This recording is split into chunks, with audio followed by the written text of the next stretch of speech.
Bonjour Maman Kati, ezanga Papa Makesi, na Maman Makesi. En tout cas, merci dans un traitement de Salaki,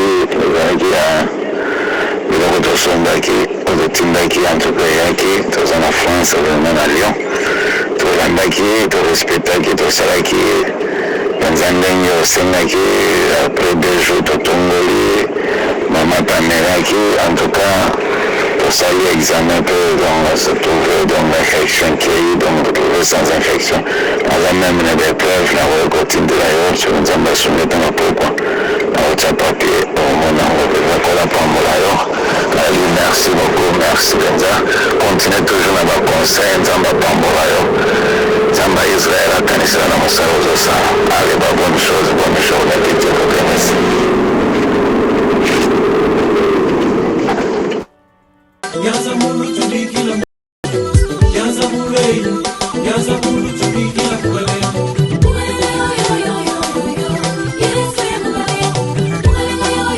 Cabinet de santé nationale puissante chez Dr Cathy Munga. Comme sœur Cathy Munga, nazali naturothérapeute, nazali kosunga bandeko bazali na bokono ndenge na ndenge au moyen de plantes naturelles.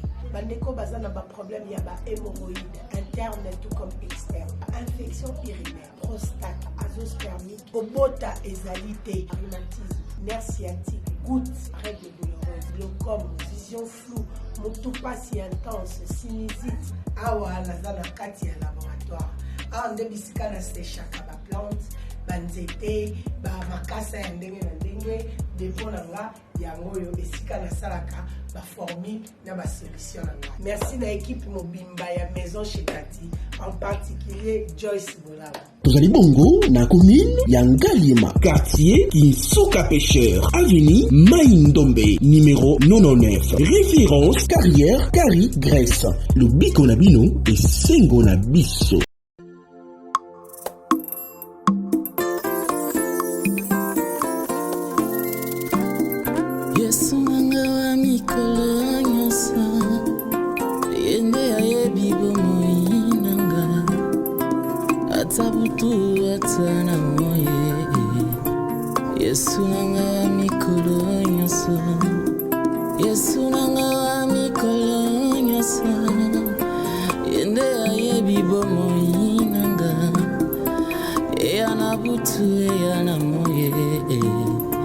Yesu nanga wa mikolo nyonso ata nazali na papa na ngai ata nazali na mama na ngai akolinganga te lokola Yesu. Yesu nanga wa mikolo nyonso ata nazali na yaya na ngai ata nazali na mobali na ngai akolinganga te lokola Yesu. Yesu nanga wa mikolo nyonso. Oh ya ya ya ya oh ya ya ya ya.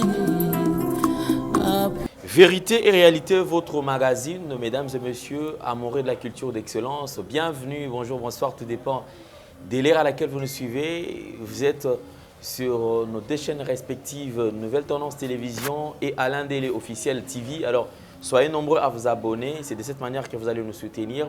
Faites le maximum de partage de nos vidéos, faites des commentaires positifs, beaucoup plus de likes et cela nous fait énormément plaisir.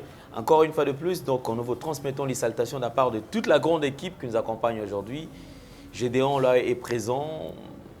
La réalisation comme d'habitude, vous avez Jonan Zouzi et Jordan Panzo. Donc c'est avec cette équipe que nous allons travailler. Nous pensons également à l'homme idéal, l'ingénieur de banque, mon vieux Gauthier Mascotte, qui nous suit depuis quelque part. Merci. Chouchou Natatila, véritablement femme d'affaires. Clin d'œil spécial à toi, ma soeur.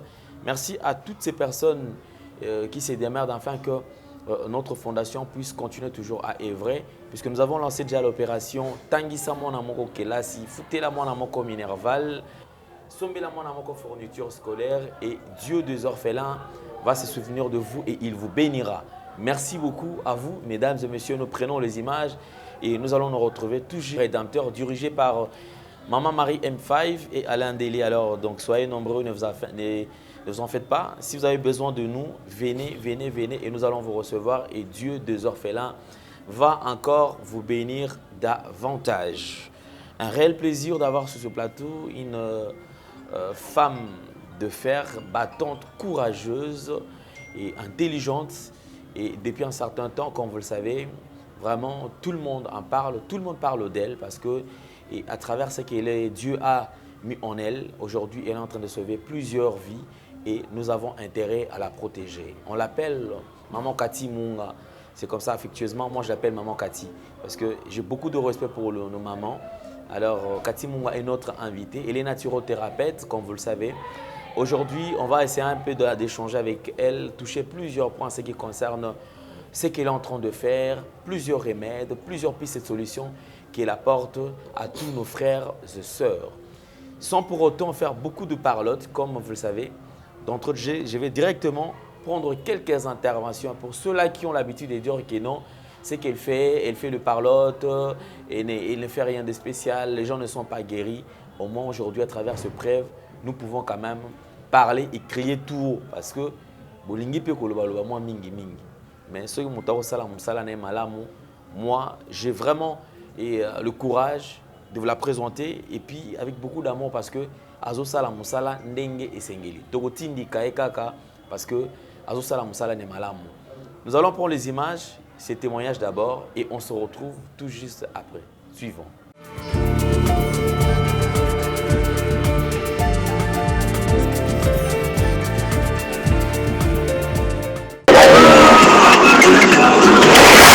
Bonjour Maman Cathy, ezanga Papa Makese, na Maman Makese.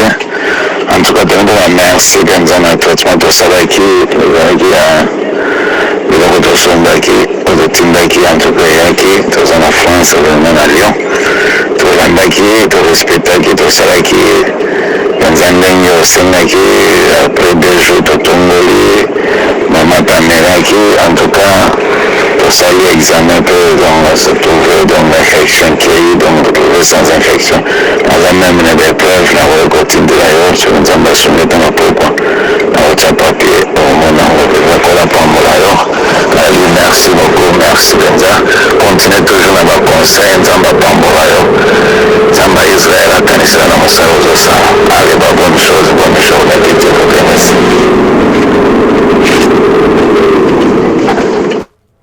Je vous avais annoncé au début de ce grand magazine qui est avec nous. Maman Cathy Munga, bonjour et bienvenue.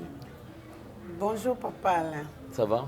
Oui, tout va bien par la grâce de Dieu. J'ai l'impression que on dirait pour ça monter comme ça malem et tout ce qui est malem parce que le souci tant on est en coulisses c'est tout simplement de sauver le vie.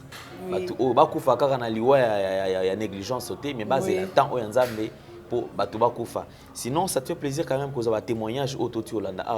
Oui, plaisir et ça vraiment à makasi et surtout que couple wana eza couple oyo baza à l'étranger et eza couple moko balanda kinga kaka na émission de to salaka babenginga papa na lobi bino batabokoko babilo na bino wana na ndimaka te mais na lingi na mekanano po ngana mwasi na nga to umeli na infection urinaire to sali presque une année tozomela bakisi mais ba symptômes wana eza kaka. Et puis, ceux qui ont le résultat après traitement, bazomona kaka présence et infection. Ce qu'on a dit, c'est qui s'init, mais la potomeli qui s'init. Il y a mon anga qui cette fois-ci, na meka qui s'inayo total anan dengue rosal. Vous assure vraiment que qui soit ne kosunga son habité papa. Et kosunga parce que na ebi sarabino toujours que na biloko nanga par la foi je mets le sang de Jésus. Donc place limite ya maele nanga ezali. Le sang de Jésus prend les relèves. Abi, ok, na ndimi kaka parce que ozo loba de la part de Dieu pour battre ya misala na bino, ba koma pe na misala ya molili yango to koma un peu réticent. Abi tenga nazali 100% Jésus-Christ de père et de mère. Donc voilà, na tindela ki bango kisi c'était le mois passé et hier, zongisela kinga voice un bon matin na cliqué kaka la moni papa nazo remercier nga na kombo ya couple na ye kisi oyo bameli bamoni vraiment que changement ezali douleur na biloko bazalaki koyoka pendant le moment où bazalaki na infection urinaire baoyoka ngo te. Alors pour se rassurer nde na lobaka avant oye pa nanga sala examen et puis omeli kisi nanga après oke kosala contrôle papa wana atindi na résultat na lobi en tout cas papa oyebi cadeau nini osalinga te poto mosusu voice ya pamba baokanisa neti moi doute neti na triqué or ce que triqué j'ai une grande famille oh question na sengi service baoboya te même mes amis ne vont pas me refuser ça baosala ba voice ya nena nenge voir même les vidéos mais le quoi na lingeza ya biloko vrai parce que awa nazoya na kombo na nga moko te na oya pe na kombo ya Jésus-Christ. Alors il faut moi transparence ezala nde na société témoignage wana na résultat ya examen na ekuna na poto atindelinga bandeko bango moko balandi baomona ke musala na osala eza ya koya koloba te ya koya koboma RT mais eza pour sauver des vies. Merci beaucoup maman Cathy, je crois que ça c'était un grand témoignage d'ailleurs pour preuve Boti Otala Awa, Jordan Zolak Sabinongo, ils allaient résultat, ils allaient à examen au Bandeko. Bakenda Kosala parce que, comme d'habitude, maman Cathy a toujours demandé à ce que tant aux yeux Ipanae, la première des choses, va t'examiner. Va passer tes examens et après le résultat, il y a qu'à au monae. Lorsqu'elle a consulté, à cause de l'image, à retenir compte il y a un résultat, c'est sur base de résultat à traiter. Après le traitement, elle va encore te redemander de rentrer vers le médecin, l'hôpital, au Kénérosal, ça sous examen mon sous pour où il y a un résultat pour que non effectivement binonaye aussi l'année. Merci beaucoup par rapport à cette démarche. Mais bandeko baza ebele oyo bazota la mingi bazolo ba bon lelo nakota la nenge batu aux autres traités bazoya nenge ba yela kina nenge ba kozonga sinon ne yo moko lecture nini ozali ko sala par rapport ya produit parce que dernièrement tu as vu que non d'ailleurs ngai na komiko comme na phase moko komiko découvrir c'est-à-dire qui si on peut ça yango pona boye mais montaza ki pena eloko boya bombela ki yo et traité pena OK alors lecture nini ozali ko sala par rapport ya batu nyonso to bazoya ko consulter ou ozali ko traiter avant et après. En tout cas, lecture nanga est très positive. Nazo senga vraiment Nzambe merci parce que na ba maigre moyen, je parviens à faire quelque chose et mon oiseau retrouver santé. Sinon, il n'a qui est cadré que na slogan à maison nanga. Slogan à maison chez Cathy eza la santé pour tous. Et comme on a bande kopenda ayaki malade, azongi bien, a commis en bonne santé, ezo salanga et sengomakasi. Et par rapport à la découverte à la langue ce qui nous a pesi makoki parce que ceux qui compté quand on a bailleur de fonds, milliardaires, dans le côté. Nous avons besoin de pesi makoki, na kosala vraiment laboratoire oyo na kokende ko faire analyser ba produit nanga nyonso pour ebimisa ba vertu et puis ba maladie nini ekoki ko traiter oyo nga nazana dans l'ignorance parce que tant nga nazo pesa mutu kisi na ndenge que azana besoin ya kobota misusu ezo soigner kyste mususu ezo soigner myome. Mais le cola témoignage on est à mi balé à pamba, je ne sais pas dire que ça peut faire pour tout le monde. Or ce qui n'a sali analyse ya produit nanga et ko facilité l'habitant no ya na epe na papier na bi oyo ya pirito a soignera boy. Or jusque là nazo limité kaka na savoir nanga et puis na témoignage oyo ezozonga en retour pour na bateau bazo melakis. OK, merci beaucoup. Nous allons prendre continuer dans le sujet Nabiso parce que dernièrement nous avons aussi touché un petit peu sur les puritos, ils allaient antibiotiques, ils allaient traiter dans le bateau pour na etali ba infection. Oui. Alors le lot to fana mingi na infection oyo toti kozwa a pa bandeko ils allaient koleka na nzela masuba. Oui. Parce que mingi bato ngo infection ngo zali kofana moto azo kanisa on dirait sur azo fanda na ndako ezali ezali propre de vue pour na ye aoki kozwa infection te au moins tout seul ah mais infection on comprend te na zwa ngwapi ngana ke na pe babar te na ke na pe ba église te na ke na bisika masanga te mais naza mutu kaka ya ndaku tout ça mais je ne comprends pas ta la salle de bain ngeza propre mais na comprendre te na zwa ngo ndenge nini alors to meka un peu ko fanda pona bandeko bazali na kati ya ko vivre na kati ya ignorance est-ce que mutu ko fanda na kati ya environnement oyo miso ezali komona ezali propre yango ezali ko épargner akoya na kati na bokono otali ba infection na nzela masuba non ezo garantir te parce que il suffit pas kaka toilette na ezala propre slip na yo pe il faut ezala propre mai pe ozo salela il faut ezala propre parce que yo koki ozala na propre mais mai na biso yebi ba mai na biso ndeza mo michopi yebi na kati ya moko oui ekoki pe ko infecter yo slip na tango otandaka na singa o repassera te yango pe ekoki opesa o ba mais sous ba comment ko kima otenga et sous vêtement na ngana zo kima kindo kina kota na place ya moite yazaka na mo place mo na toilette wana kaka atandaka ngo wana ezali ko consommer pena moite oui tango ezo consommer moite ezo bomba ba microbe or moi eza na importance na bilamba ti na ba slip na biso parce que ba IVB wana tango ezo beta ezo bomba ba microbe peut-être ce qui peut otie na offerte ça peut passer donc kotanda slip côté ya humidité je déconseille parce que ezo zo moite slip il faut ezo moi mais le col lui ezo banga kindoki le temps est ka okolongoli na otoza besoin tela la libanda to comme tipo quoi slip ezara pe na épaisseur à malonga te que pour ka il faut ça la plus de 4 heures non juste le temps kaka ezo moi et puis olongoli okotisi donc ça dure pour la bandeko yo kanisa ke non nda kuneza propre ça dire il y a plusieurs moyens pour attraper l'infection urinaire parce que déjà na kota la déjà culture ya ko repasser ba sous-vêtements ba toming bazana ngote au moment na lekisi pena ngongana yo surtout na elamba ngo etelemi bien te elamba on paye nyolo ki bien te mais kota sous-vêtements kuna kutu ki pa tembala mona kozwa kaka esili alors donc pour na bandeko ba ko ba keno pour na ko attraper yango ceux qui osaka yo mutolo bakeno kena na babisika ya lisanga te okipe kozwa yango kaka na manzela ba sous-vêtements oyo tozali na yango na nzela pe ya relation sexuelle kozwa yango pe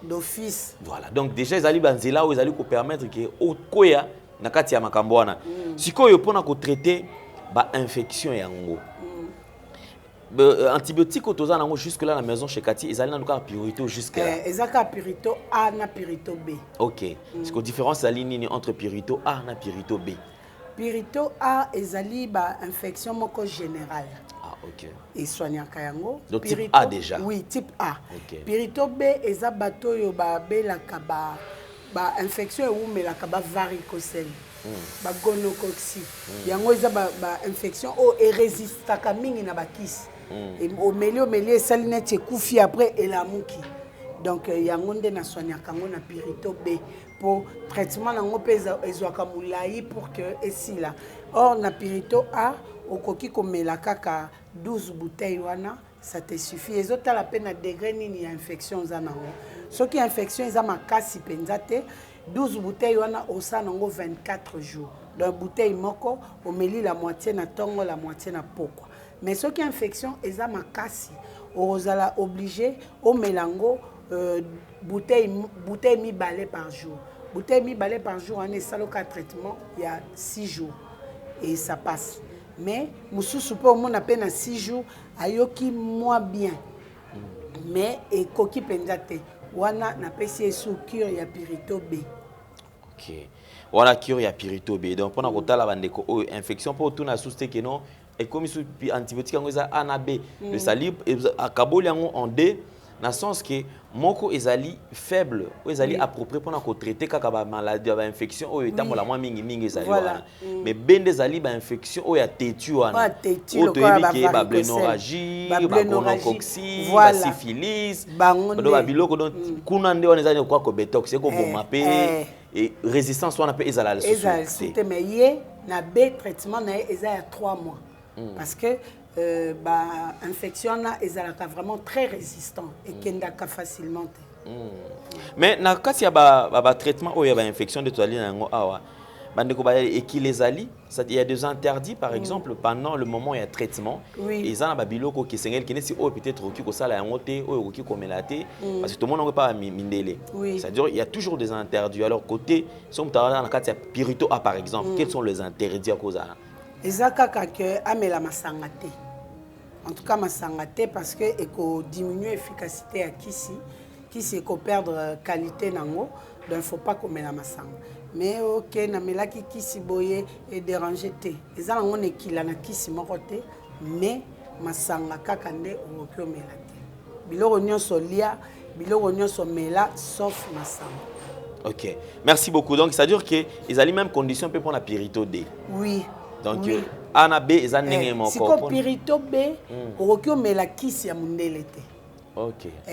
Kisi nyonso ya mundele à part paracétamol, novalgine, ça va mais okoki mélanger ngote parce que yango eza makasi eza ba mélange ba racine mususu ezokutana na kisi ya mundele te. Donc pour éviter tant ozo banda Pirito B okoki te komela kisi ya mundele à part kisi oyo soulager biso net ba maux de tête, net ba anti-inflammatoire, mais tout le reste on okoki omela. Merci beaucoup. Je crois que vous avez écouté quelques conditions en ce qui concerne le traitement par rapport aux antibiotiques, parce que certainement, lorsque vous êtes en train de prendre des antibiotiques, d'ailleurs chez le blanc, on nous interdit masanga. C'est-à-dire carrément, il faut être loin de l'alcool, qu'on consomme à Tamunguete. Mais la Pirito on dirait moi peut-être déjà bon, qu'on en a noté. Oui. Et puis, ici. Okoki kusangisa yango te sengeli to respecter pour permettre biso to respecter pe to bika. Oui. Ah tozo le kasiko na Italie hémorroïde. Ouais. Bande comme ça to ba mama kati mais hémorroïde mususu bazo mona ki komi ko bimisa mosomba. Babi mama kati abetela solo hémorroïde mais era mo atouchara penza te alubimisa azolo bela biso te makambo Italie et kobimisa nani wana. Bon hémorroïde pe oyo ezokomi kobimisa musomba oko traiter pe yango po batumso alobi ke no wana esenga kutu bakende bakata nde et c'est mal qu'en opération et pas mindele nde bakataka na hémorroïde pardon na traitement moderne nde bakataka mais biso na ba plante possibilité ya omelikisi otongoli okomi kobaka possibilité ekota et okota d'un côté. Okay. Parce que c'est loko eumeli déjà le banda mais au fur et à mesure aux obaka yangonde et ça musala ya kokotisa et puis oko remarquer ils ont diminué pour ebima lisusu te nde toza na Sipocate B. Okay. A c'est pour tout le monde ezala interne ou externe eza eloko moko. Mais ce qui est commis pendant kobima, oyanga ebima ça fait 2 ans pour nazape na bakawana. Ebima ça fait 3 ans ezonga nangote. Ce na melika bakisi soulagement koti mais yango ekotarate. Wana basalela abandi nanu na Sipocate A yango ezo koti sango ezonga na kati Sipocate B eza ozo vandela oza na bain de siège pour que ce qui koti ebima kalisute. OK. Merci beaucoup parce que ça c'est une question d'ailleurs qui est très très importante parce que moi le baki yango mais bozo le bela te biso tout ça na hémorroïde mais apparemment bozo kaka na hémorroïde interne et externe mais il y en a ni kamoko boya ya muke mais bo biso pena ndeza bonne biso papa moyen te et ceux qui bandi ko demela awa vraiment na pasi. Alors vous avez écouté déjà vous avez une solution. Le moment quand tu es en mesure il y a qu'au traiter yango. Oui. Donc ko le bate qui tout sundo la binoté. Tozoyeba mais c'est que vrai voilà pourquoi même na loba toujours que des fois maman Kati na tikela ke toujours tant mo boye yemoko ayeba na ko s'exprimer parce qu'il y a certaines inspirations o yaka tant azali ko kota na labo amatali bisika a traité qui si moi azo ki asika occupé ko bimisa on bala moko pendant qu'il azo s'exprimer mais tant on a na question réponse il arrive des fois où na boujaka c'est-à-dire azo raisonner na bombarder l'homme sous et ko qui me CP idée pour na hémorroïde. Qu'est-ce que les gens peuvent faire pour éviter hémorroïdes? Parce qu'apparemment, ils allaient parmi les maladies, ils allaient accompagner biso. Ils appellent un ok, poro, kolobakututi. Ok, papa maçon, yango. Ok, papa toi, ça là, informaticien, yango. Ok, écoutez, papa Jordan, comment on tient na mousse, na journal. Donc, et le quoi na comment yango kaka, ba montar kutu n'en parlons pas. C'est comme si on vit avec. Alors, qu'est-ce que les gens peuvent faire pour éviter hémorroïdes ou tomber dans les hémorroïdes? Papa Alain Mutuna n'est vraiment Mutuna malam. Et là, on a éviter pour na cas extrême pour na ba hémorroïdes à makasi. Donc hémorroïdes les toucher ba couche nyos. Ezala ba militaire, ezala ba enseignant, ezala ba pasteur, ba évangéliste. Le fait que zo telema, ozo ganga, ozo bouger, colonne na yonde, colonne neza base ya maramnyos. So telemi mingi mukongo isa passe. So vandi mingi mukongo isa passe. So ngunza mingi mukongo isa passe. Alors, ba biloko ezo sunga biso pona tokomaka na baka extrémité, ya liboso ezali komela mai. En tout cas, la plupart ya ba mibali ba melaka mai na pasi. Na éviter ce mai ça là ba melaka mai vraiment difficilement. Or, la première des choses avant que yo okende ko brosser munoko na yo, mela mai. Si vous avez la possibilité à mela 1 litre, mela 1 litre. Ne bandele ça la moins net pour ça au sanza pour tara au brosser tout la muka. Mais quand tu prends de l'habitude, biloko ane elongwa nango. Si vous mela 1 litre te mela 500 centilitres. Et ko sunga yo pona ko sukola nzoto et facilite la digestion et facilite la sel mai ya tongo. Soki to longwe wana na journée zo habitude ya kolia ba fruits. Ba fruits tozana ngo ebele et puis dans chaque saison. To le kara saison moko te sans que fruits ezala. Donc biloko wana soko zo liango ezo sunga intestin na yo esala musala eniki o ekotaki et puis tango bakisa mai ekitisi yango yo zui facilité ya kosala sel. Éviter ko umela na kive. Batu musu bazara akenda otanga ba mail na ba journal na kive. Na tonga tanga koti toilette ya vandi na kive. Ko vanda na kive très longtemps et favorisera hémorroïdes. Oui. En dehors de ça, bozala na habitude ya kolia ba légumes. Batu mususu walobaka. Tozana frère na biso moko na église ngaba matiti na lingango te. Pona les légumes za matiti. Ye misuni kaka. Ye aza carnivore, ye olia ka musuni. Se bolambi pe bandunda a olia ngote. Aozela ka musuni na ali. Or ba légumes wana yangonde ezo facilité estomac na yo ébroyer biloko comme en pâte tant yo okende ko sala sel facilement. Ba masanga ya makasi epesaka hémorroïde. Tant yo zo mela masanga ya makasi et la plupart bato ba mela masanga makasi ba mela ba maïté. Bato ba mela cigarette mingi ba mela na ba maïté. Et biloko wana nde e favorisera hémorroïde. Soko sali na oka exercice de moins en moins tu auras mal. De moins en moins tu auras des difficultés à kosala sel. Mai, fruits et puis légumes. Ba biloko wana e ko aider yo ata soko zo yo kapasi ezaba pasi openza te na okokotele mate. Bendanga nan, simba nan. Po bato ba moto nde tokenda na mabulu wana tuzo denda. Surtout bango. Colonne anis mususu tokeine na we wakandenge nazo sola na téléphone abi mère. En tout cas ziana on a champanzi, atie mpanzi abine nazao. Moto ya kosaka te. Nazoka anis kuna lokola engebima. Na lobina kandisaka mbongo avant midi nazonga mais moyen te. Donc ezali musala moko ya pasi pour mutu pe ko tika musala na pour hémorroïde azate. Mais to changer quand même moi ba habitude. Ce qui te changer ba habitude et puis aux autres habitudes ya komela tanga bio régulièrement. Régulièrement ezanango tous les jours te. 2-3 jours au meli tanga bio, 2-3 jours au meli tanga bio, ezo sukola yo.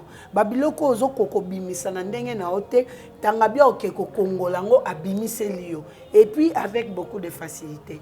Tant ozo forcer, oza na toilette ozo forcer ko sala sel, eza ko agresser ba nerf. Yango monaka mutu sora sali sel ya makasi et puis ekomi accompagné na makila ba nerf ezo pété yango wana ezo bimana makila mususu po mona banda vandaki asali ka makila sel ebimité po nerf eza tellement agressé sel oyo kenda osala ebimi kututé mais makila po o forcer yango makasi et si tu te rends compte au mona tango ozo forcer ebeti sa pena mutu oza na toilette mais ozo forcer occupé moto esali pas parce que on a pesa baner. Alors pour na ko éviter ba biloko wana mai, légumes, fruits et puis de temps en temps tout ça la lavement. Ana ba parents na biso ba silisa ko tongola biso na ba âge ya ba 5, 7, 8 ans. Au retour na lelo la dernière fois au tongola qui c'était quand on a depuis tozala ba na ba âge ya ba 10 ans na tongola te.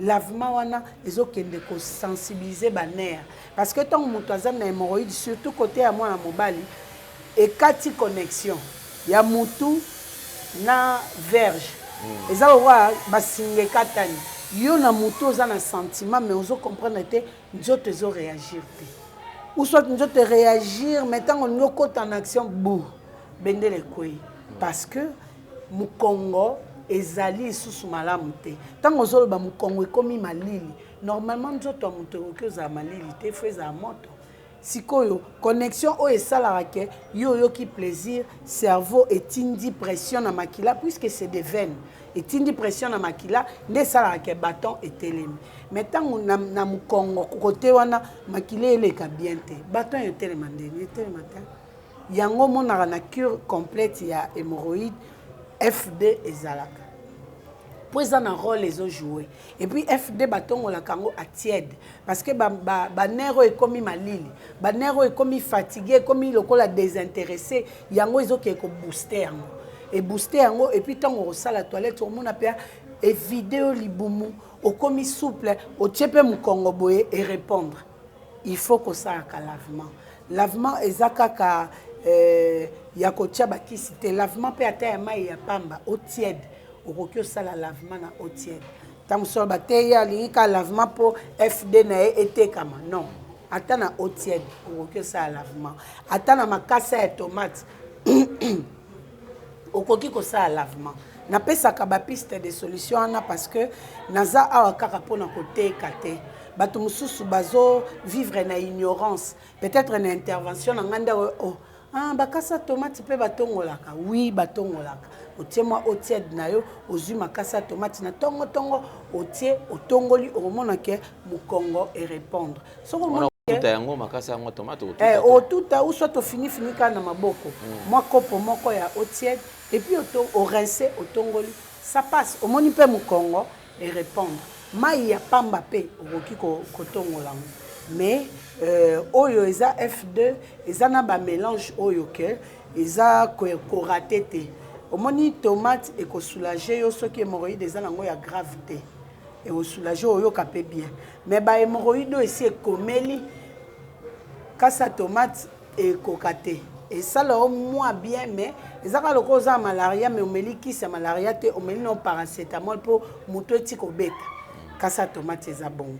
Or FD eza pona ko bikisa ko belisa pota wana o ezo sala ke oyo ka chaleur ezo bima oyo ka ke mukongwe kabwani yangonde esala musala. Merci beaucoup, Maman Cathy. Je crois que nous allons vous laisser quelques minutes pour permettre à ce qu'il y a certaines questions qu'on ne pose pas, ou qui vont répondre peut-être on a bah, préoccupation, il y a des belé à travers ce temps. Voilà pourquoi tout la autant pour expliquer comme sous surtout sans que on a posé la question parce que Nazala qui était en Rwanda solana bango. En tout cas, merci beaucoup, vous avez la parole. Bandeko balandi bisika nyonso bozwami o bozolandanga na pesi bino lisusu mbote ngandeko na bino Ser Katimunga nazali naturothérapeute pona ba o ba ko découvrir ngalelo naza ko soigner ba maladie ndambo au moyen de plantes naturelles selon ma connaissance et parmi les maladies na soignaka ba hémorroïdes ndenge na uti ko expliquer tout à l'heure na soignaka prostate na soignaka infection urinaire selon le témoignage ndenge bo uti kolanda na soignaka bandeko bazo souffrir na glaucome yo mutuma ya miso bimaka yo sans que olela yo mutoko kaka lisusu kotala lumière ya téléphone te yo mutoko kaka kotala lisusu moi te moi esalaka o misu pasi esalaka o mutu pasi na nzela ya tete ngana voir clair et kosunga yo ndeko yoza ko brosser makila ezobima soko brosser makila ezobima oza na problème ya émail nazali na fraîcheur à laine o ekosunga yo pona ko remédier na problème wana ndeko oyo ozali na problème ya ba maladie respiratoire, ozana sinusite, ozana asthme, ozana bronchite, ozana ba problème oza kosunga yote o respirer malamu tout le temps le nez bouché. Nazali na tetanga o ezo résoudre ba problème wana. Tetanga ezali te oyo ezosunga ba maladie ebele et nettoyaka baran et matisaka pourcentage et renforçaka système immunitaire yo oyo komi désespéré il faut les canadialises na ko conseiller yo o bandana na tetanga sala cure complète na ya tetanga pendant 3 mois okomona évolution et puis okoyeba soki et ko nécessité kaka o sala dialyse ndeko oyo ozali na problème okokarakola la te pongi ezwaka yo te yo ozali na ba nausée obelaka banyama te ozalaka omela bakisi ya ndenge na ndenge parce que nausée wana ekendekendaka te tozali na tetanga ekosunga yo ndeko ozali na diabète type D bandeko baza na tension bandeko yo baza na problème sérieux ya nerf sciatique ya rhumatisme ya hernie discale ba produit wana na maison chez Kati ezali yo ndeko ozo souffrir na poison ba soigner on na poison mais ba symptômes ti lelo oyo karakaka o perda kaka poids nzoto ekondaka kaka mungongo ezaka ya kokauka soyi na munoko ezo sala mate insomnie yaka na maison chez Kati kisi ezali bandeko bazali na problème ya kobota mwasi lokola mobali yo ndeko oyo règle katana yo ndeko banda obotama omona règle na yote maison chez Kati azana bakisi oyo ekosunga yo yo ndeko mobali oyo okoma ozosala rapport sperme ezobimate sperme na eza na quantité te eza na mobilité te eza na vie te yaka na maison chez Kati solution ezali pona yo koyoka nzoto malamu biti ya maison na biso ezali la santé pour tous yango na yaka à chaque fois pona kotalisa bino importance nini ezali na biso kozala en bonne santé et na nzela ya bakisi na soignaka maladie nyonso te certaines maladies onga na soignaka na tangeli bino mususu peut-être par faute de temps ou par oubli na tangi awate ya 00243 82 20 012 na suka na bandeli 00243 82 20 012 na suka nazali na 2 bureaux bisika oyo naza ko consulter ndeko soko za na ba maladie o ezo compliqué kende ko sala ba examen na hôpital après examen na yo oye ko sala consultation to bandi traitement et puis après ozongi lisusu na hôpital pona ko sala contrôle neti couple o euti ko sala au sujet ya infection urinaire. Soki nazoya na ba témoignage oyo eza pona ko fortifier yo mutoza ko hésiter nanu eza pona ko garantir yo mutoza nanu na ba doute yo mutozo mona ke tozoya awa pona biloba loba nazoya pona biloba loba te nazoya ko talisa bino kaka na nzela ya bakisi oyo nga na yebi eza en mesure ya ko soigner yo pour telle ou autre maladie ou peut-être na moderne bazui solution te peut-être na ba plante naturelle okoki kobika nango bureau na nga ya liboso ezali na commune ya Ngaliema na quartier Kinsuka Pêcheur avenue Maïndombe numéro 99 référence carrière Carré Grèce na consultaka na Ngaliema de 6h à 9h30 soki oye na ba heure wana okokutanga deuxième bureau nanga ezali na avenue Ikelemba numéro A9 toza bongo na commune ya Kalamu na quartier Matonge kuna na yambaka de 12h à 14h30 soko oye na ba heure wana okokutanga mais ba bureau nanga ezotika la polele de 7h à 17h pona bandeko balingi basomba kisi boleka à tout moment na maison chez Kati ou soit boké na Masina quartier 2 devant maison communale kuna bokokuta Diego à côté que la bino ba produit à maison chez Kati soit boye na avenue de Loya croisement l'avenue Lado na maison KCM ba produit chez Kati ezali kuna bokei na Botour local 23 et pas ya Steve bokomona ba produit ya maison chez Kati ezakuna boke na Botour na immeuble Sarepta et pas il y a papa Martin na maison Zamani ba produit ya maison chez Kati ezali soit bokei na avenue de la Science na concession Ultrasport et pas ya Dorcas ba produit ya maison chez Kati ezali kuna bokozala servi. En tout cas, bo hésitez te ya kobenga nga na 00 243 82 20 000 12 na suka. Na bandeli 00 243 20 000 12 na suka. Benganga nazali disponible. Soki na yambite tikelanga message, soit naza na cours, soit naza na laboratoire, soit naza na église. Ba occupation nanga eza misato. Soko zungate tikelanga message na ko rappeler juste après parce que bozo se plaindre maman Cathy oza difficile na téléphone. Soki naza na téléphone na laboratoire na ko travailler bien te pour bapel eleki ebele. Soki naza na téléphone na cours na kolanda cours bien te pour lobina ya lisu na formule ya sika. Soki naza na téléphone na église e ko sunganga te pour natanga Bible. Donc bobenga ngai naza wana disponible pour na bino. Bandeko yo bazo senga na tikela bango biloko na agence. Eza service o nazo rendre bino naza nanga obligé te naza wana ka pona koteka mais pona bolingo na bino bozala en bonne santé nde na randaka bino service na senga bino mbongo a transporter na kenda kotikela bino biloko na agence nga naza na agence de fret te ba agence wana ezali na ba propriétaire nango ezate ke soki biloko e comité bozongelinga mama Cathy biloko ngo tisikoyo bozo sa musala ngo ndenge ni nga naza na agence te et puis soki olingi na que biloko na agence il faut ezala na centre ville soit na Victoire soit na Kitambo soit na Bandal ou na ville soki ezala masina na okendete njili lemba matete kingabwa na okendete parce que eko emboîter na musala na ngai nazali kopesa merci mingi na équipe mobimba ya nouvelle tendance na pesi merci mingi na évangéliste Michel Ekouchou pour na lisungi na yo oyo ezomona na vraiment